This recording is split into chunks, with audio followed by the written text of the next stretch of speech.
और जो गंगा जी में कूद पड़े हम डूबे लगे, पता नहीं कहां से संयोग से एक लाश बहती हुई जा रही। तो तुलसी बाबा को लाश नहीं देखा, उनके दिमाग में भरी है देवी रत्ना और लाश उनका समझ रहे हैं नाव है। मुर्दा को नाव समझ तुलसी जी पकड़े हैं, मुर्दा को नाव समझ तुलसी जी पकड़े हैं, मुर्दा को नाव समझ तुलसी जी पकड़े हैं। उसी सहारे बाबा दरिया पार निकले हैं, उसी सहारे बाबा दरिया पार निकले हैं, उसी सहारे बाबा दरिया पार उतर गए। ये भी एक शिक्षा ही है। लगन ऐसी लग गई कि दुनिया से कोई मतलब ही नहीं है। और होशियारी सोचे लगे मेन गेट पे जाएंगे तो सारी सराहत ये सब तो रहे हैं, सेवा करे, रत्ना को मिल नहीं पाएंगे, रात समय हो चुका है। तो घर के पीछे गए, अब खिड़की में एक बहुत मोटा सा सांप लटक रहा। अब इनके तो दिमाग में रत्ना है ना, अब सांप देखे सोचने लगे रत्ना तुम जानती थी मैं आऊंगा, इसीलिए हमारे लिए रस्सी लटका के रखी हो। सांप को रस्सी समझ बाबा जी पकड़े, उसी सहारे तुलसी आंगन में उतरे। चिराग जल रहा है, सो रही रत्ना प्यारी। और जैसे बाबा ने हाथ लगाया रत्ना चौक पर लिखा। तुलसी बाबा बोले चुप रहो, हमें तो है। देवी तुम क्या जानती थी मैं आऊंगा, इसीलिए रस्सी लटका रखी थी। रत्ना बोले तुम आए कैसे, कैसी रस्सी, किसने रस्सी लटकाई? आपने? मैंने? हाँ। चलो देखे।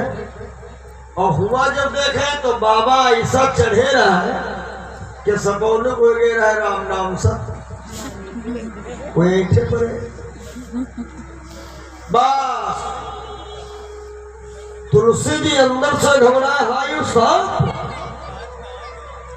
रत्ना बोली तो सांप तुमका रस्सी दिखाना है, आयो कैसे? कहीं आए हैं नदी पार करके, कैसे पार हुए?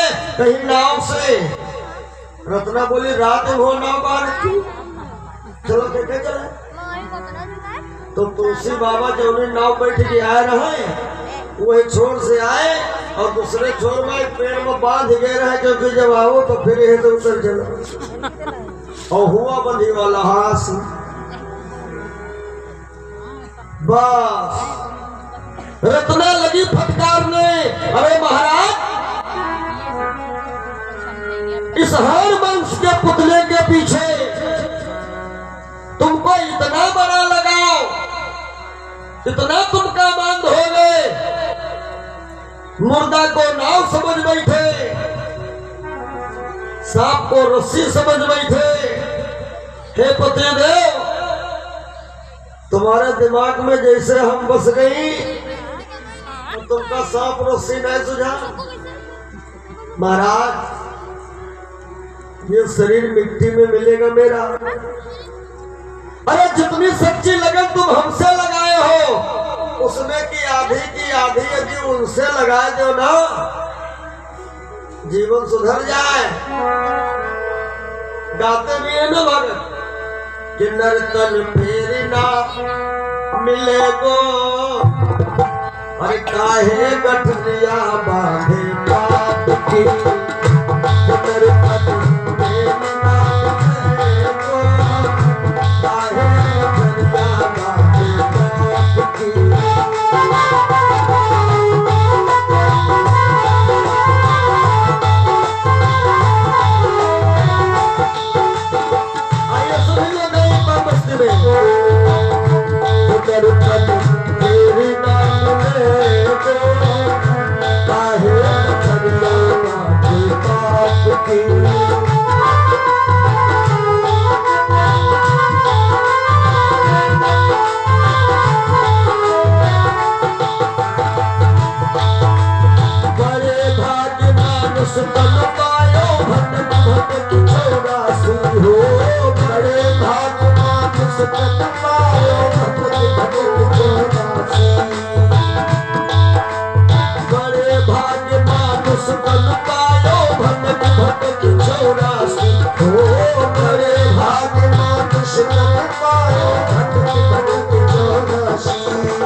उनसे एक बार लगाए होते जीवन सुधर जाता।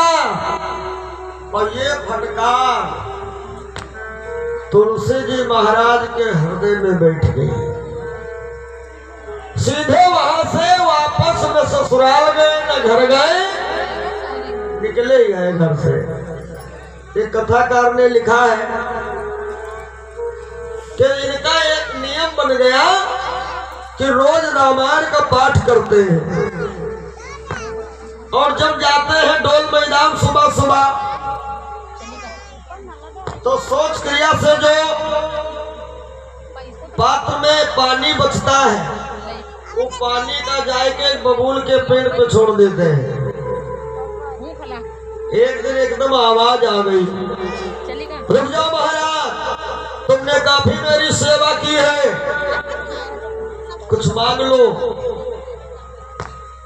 और आवाजें मालूम देते हैं, देखा तो कोई यही नहीं। और दिखाए क्या है कि तू हो रहा है भूत।